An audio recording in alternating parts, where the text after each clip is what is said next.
still seeing UFOs. We're seeing supernatural manifestations or manifestations of ESP.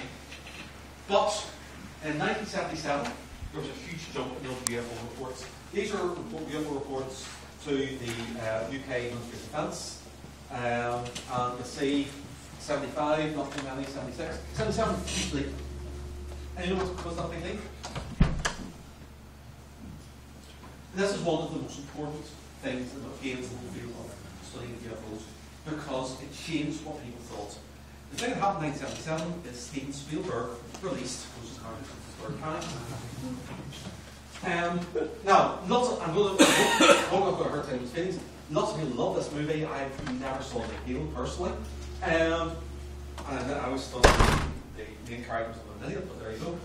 Anyway, this was a big Hollywood production about UFOs. And one of the things is, Spielberg tried to make the greatest special effects of flying saucers ever.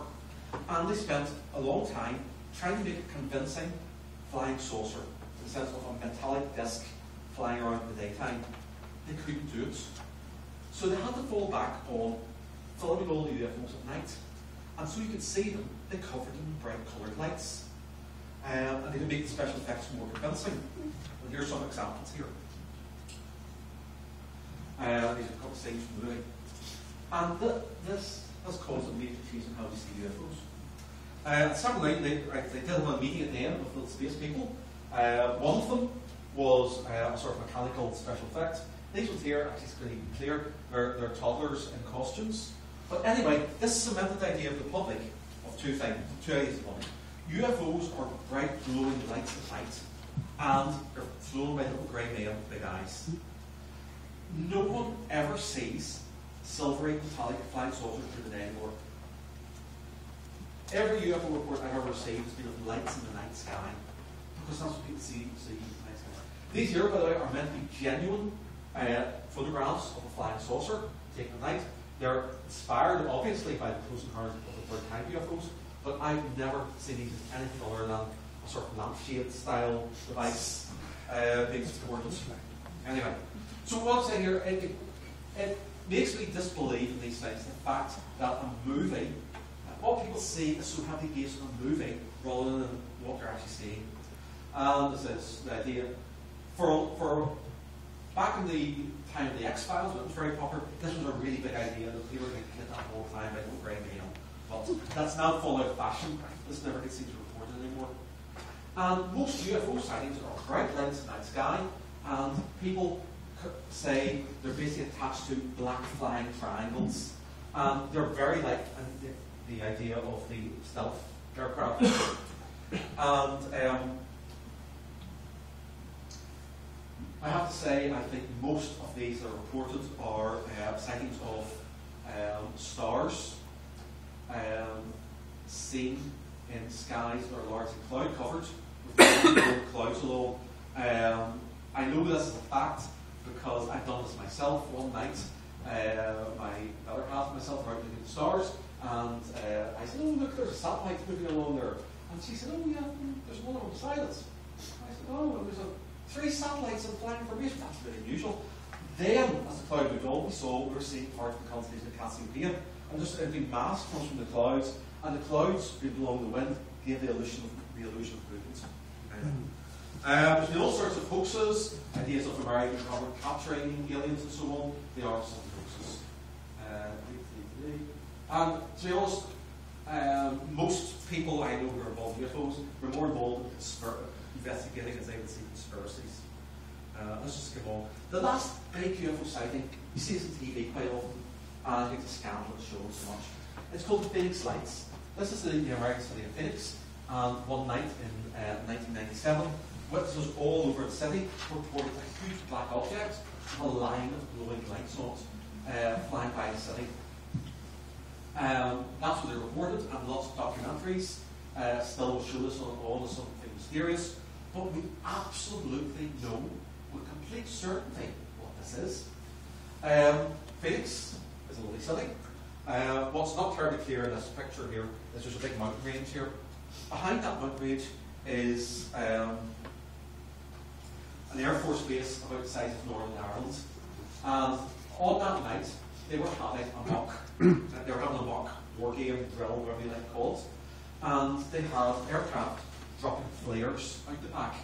And these flares are very bright, designed to illuminate the land underneath. Now bear in mind, these are far behind the city, they're not over the city, they're behind the city. And they fall slowly down in parachutes. And we absolutely know that's what happened. And they actually sort of see, they're in a sort of parabolic arc, as though they're falling under gravity. And this is one of the things that's stirred me about lots of documentaries report on this story. This is an example of what's going on, although these aren't quite the same type of flares as ones with parachutes. Anyway, let me talk about some identified UFOs. And I want to just talk about eyewitnesses.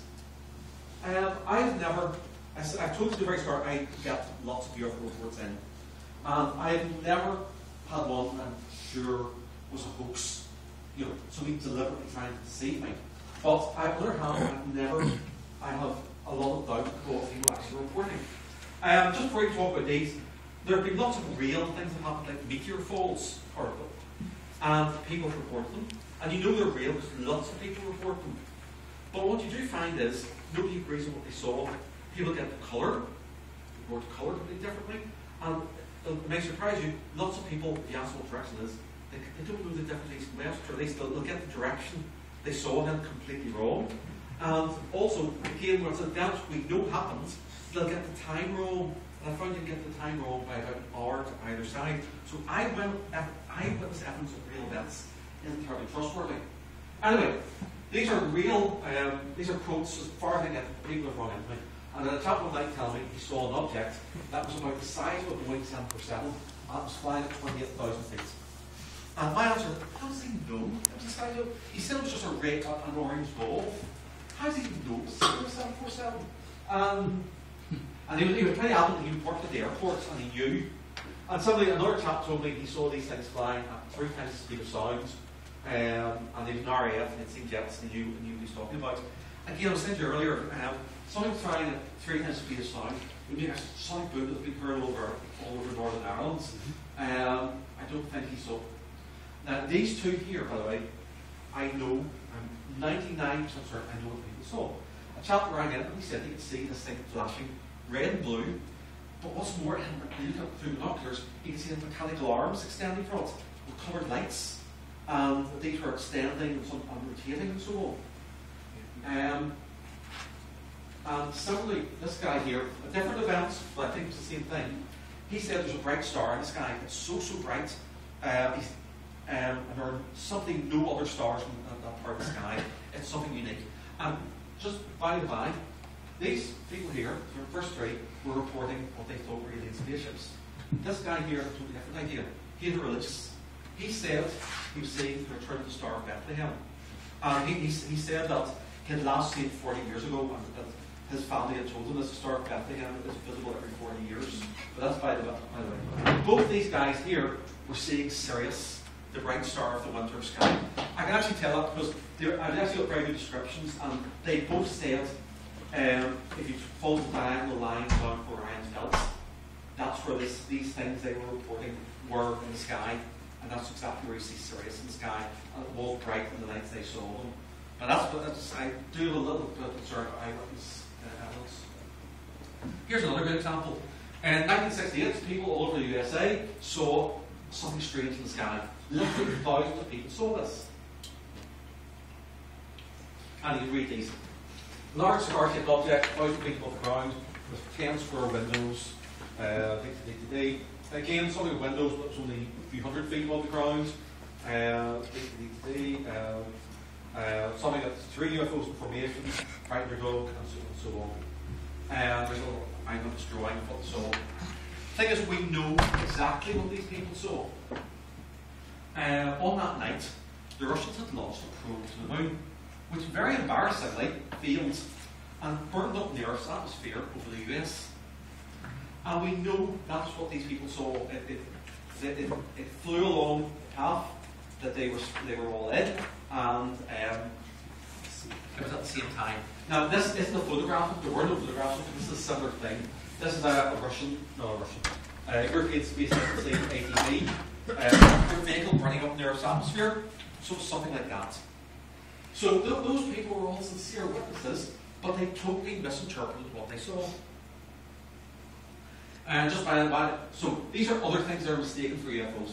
This is a bright meteor that was photographed over Holland a few years ago, and you can see it's a very spectacular sight. And some meteors they can show all sorts of nice colours. You can see there's a nice golden colour in this. Also green is quite common. And they can look very, very... Sometimes it's difficult to believe you're seeing something that's not man-made. Now this is an interesting one. A young guy in Wales took this picture, I think in 1999, and he reported as a fireball going overhead. And he said it shot across the sky, and he personally believed it was a spaceship burning up. The thing is, nobody else saw it, nothing to the best of our knowledge burned up. And the consensus is it's actually an aircraft vapor trail illuminated by the setting sun. You can see it is sort of orangey down there, the sun setting. And I've personally seen that myself. I've seen some vapor trails that really did look like some sort of burning trail in the sky. A few years ago, I got a phone call from a family who had seen what they call a flaming comet in the sky, which would take, and they actually said, we were watching the setting sun, and we saw this flaming comet, and it took about 10 minutes to disperse, and certainly they saw another vapor trail. Another report I got one time, at the time I couldn't circumvent any explanation, was a guy rang me and he said that he'd been looking at the full moon, and a thin black line had moved from one side of the moon to the other. I hadn't a clue what it was. Until a couple of years later, I saw exactly the same phenomenon myself. And this isn't my photograph, but that's pretty like what I saw. It's a vapor trail of an aircraft, and it's, the moon is basically behind it. And because the vapor trail is illuminated by sunlight, it's dark. And I've seen it now a couple of times, and it's something, it does look very strange when you see it. Now, I took this photo myself. It's not the best example, but a sundog is a rare, but not that rare, meteorological phenomenon.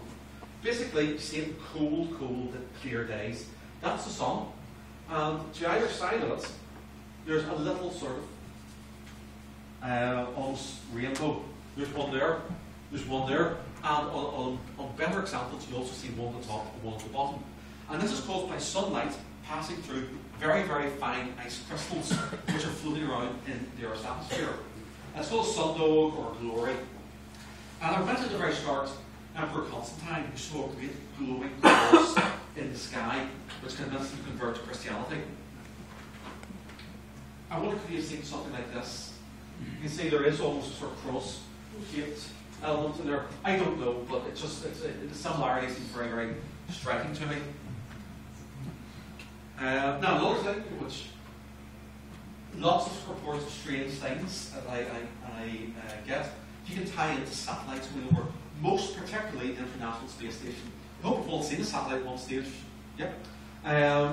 Surprisingly, people don't know you can see satellites with the naked eye, and they've seen them for years, maybe thought they're little aeroplanes going up overhead very, very high up. But if you go out before sunrise or after sunset and look for faint, well, something bright points of light moving steadily across the sky, you've seen a satellite about 300 kilometres or more overhead. Other things, Venus, which is glorious in the evening sky at the moment. Again, it's a cliche that people report a UFO, but it's also a fact. They'll say about the strange thing. People report that it's moving, it's doing strange maneuvers in the sky. But definitely, from what it's describing, it has to be Venus. Most recently, I talked to a lady, and I'm sure she'll see Venus. But see, the interesting thing, she said, no, it's not a single thing. It's two bright lights side by side. And it was only after I put the phone down, I thought, shit, after was she looking at it from outside or from inside? If you're looking from inside, double glazing can make bright stars and get double images. I'm not sure that's what you see, but I'm fairly sure. Anyway.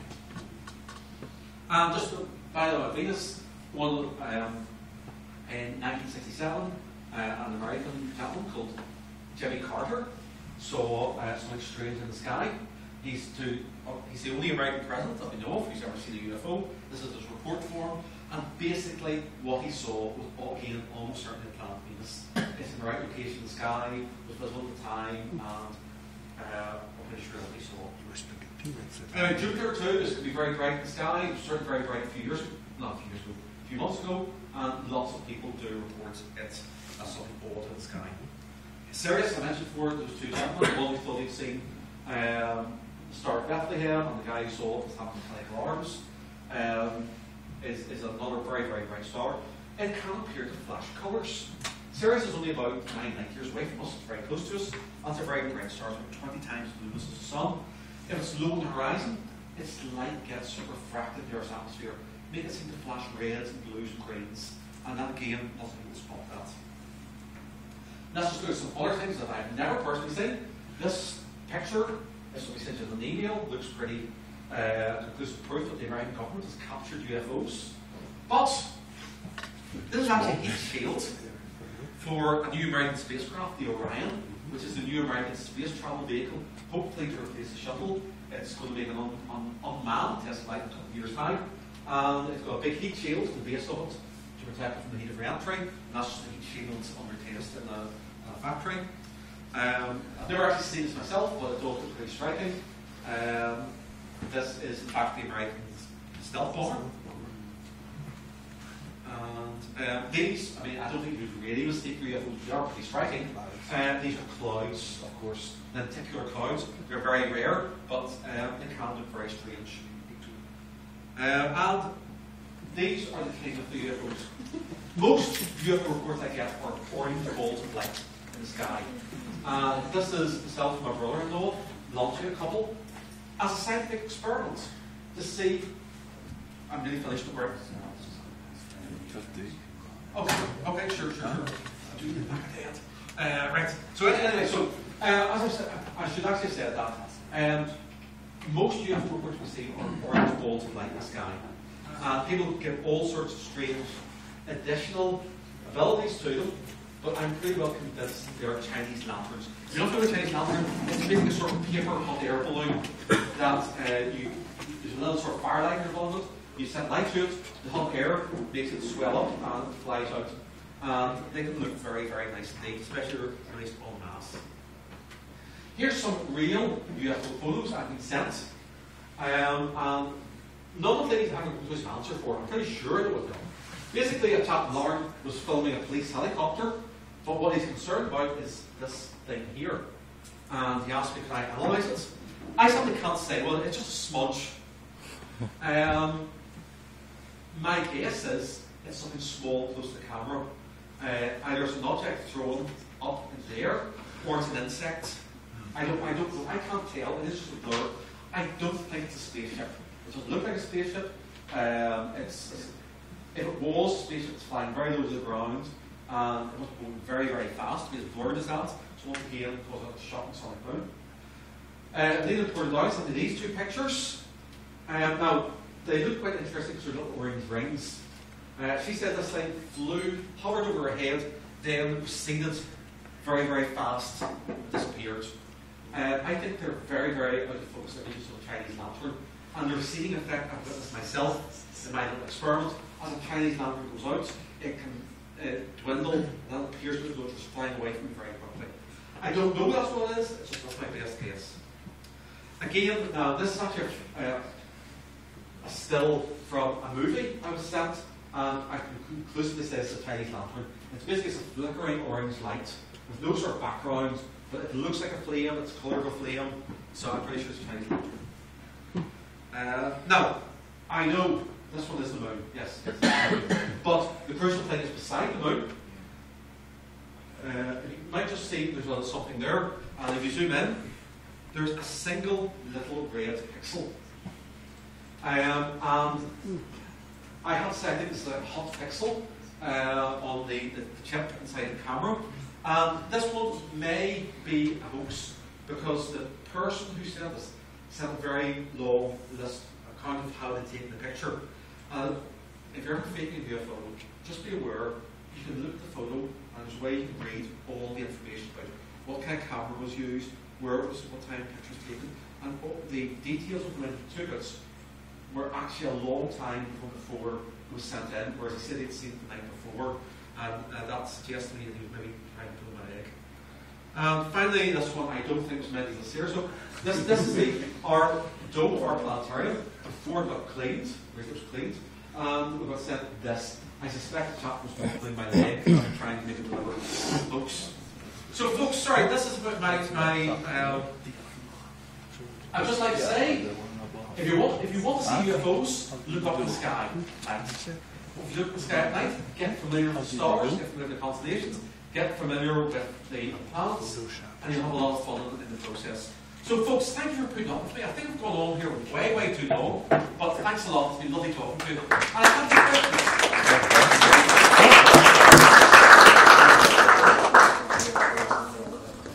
Yes, I'd like to take questions and answers. Hello, excuse me? Sure. You were talking before about the best period to see satellites as before the sunrise or after the sunset. Why? Do you it's because you're seeing them when they're illuminated by the sun's rays, and those times the sun is the right sort of angle to illuminate them. As the night would go on, the sun, from our point of view, our side of the earth would be facing totally away from the sun, and there would be any sunlight to illuminate them. So it's just a question of illumination. But you still see them during the night like stars, they just move. Oh no, I'm not saying you won't see them any other time, just that's the best best time. They'll be most sort of prominent. Two questions. Sure. I take it you've spent an awful lot of time looking through a telescope over the years. Actually, you'd be surprised how little. I've spent a lot of time outside at night, but I'm really a bit strange in this sort of. I like looking at the stars, whereas most of my other astronomers are taking photographs all the time. I like just to experience the night rather than taking photographs. So no, I haven't spent as much time doing anything. I tend to use pair of binoculars. I find them the most useful, astronomical. But anyway, sorry to. Binoculars give you a nice illusion of depth. It's nice. Yeah. Just have you ever seen anything personally yourself, like dots doing right angle turns and? Right. Funny, the right angle turns is a thing people do. I know one amateur astronomer and one person who was an astronomy student who have both said they were watching satellites which made right angle turns. And that is really, really hard to understand. Because a satellite might be going around the Earth at 7 kilometers per second or so. And if it's going to stop and make a right angle turn, basically it's losing 7 kilometers per second of velocity instantaneously, and suddenly the acceleration would be tremendous. I'm not sure that a physical object could withstand that. As I say, I do know two people whose observations I would trust to have said that, and I can only assume my best guess I would ever say was maybe they kicked the telescope or something. Like I honestly, I don't know. One thing, I'll get the answer about. But have you said anything like this yourself then? I haven't, no. The only thing that can come close to it would be, I saw a light in the sky when I was out on my own telescope, and it went from brightness to extremely bright, from dark to extremely bright, and then back to darkness again. That turned out to be one of the Iridium satellites. Yes, I was to say. Oh, sorry, I should say, Iridium satellites are a really interesting thing. See, if you're not familiar with them, Iridium is a chain of communication satellites that are low Earth orbits. They're basically shaped more or less like a pyramid, and they're very shiny, and they're rotating. And what this means is, as you're turning around, you can just be at the right point to get a beam of reflected sunlight right in your face from them. And when you see that, as the gentleman was saying there, you see what appears to be a satellite, it actually flares out, gets really, really bright. It's very intense. Yeah, and there's actually websites that'll tell you, predict when there's going to be one in your vicinity, and they'll tell you right down to the nearest kilometre where you need to be to see it, because they're very directional. They are surprisingly, I've never actually seen one. I've made a couple of efforts to see them, but I've actually failed to. The second question I have for you, I don't want to hog all your time. Two people I'd like your opinion on. One is Edgar Mitchell. Right, I met him. He seems a very plausible, intelligent Yeah. man, and he tells a very different story to Yeah. Roswell. He doesn't claim to have seen anything himself, Yeah. but he tells a whole different story. You're quite right. I have a lot of respect. The gentleman we're talking about is an American astronaut. He went to the moon on Apollo 14. I have a lot of respect for professional abilities. Yes. But I don't know. I'm not so sure about that. I know other people that have complete respect for the professional abilities or honesty who have experienced things that I don't believe exist, like ghosts or other strange sort of supernatural phenomena. I think some people report things very, very reliably, but I'm not convinced of it. Sorry, who's the other chap? The other chap that I wanted to ask you about, it's ufologists pull him out of the bag quite often. He's a fellow called Ben Rich.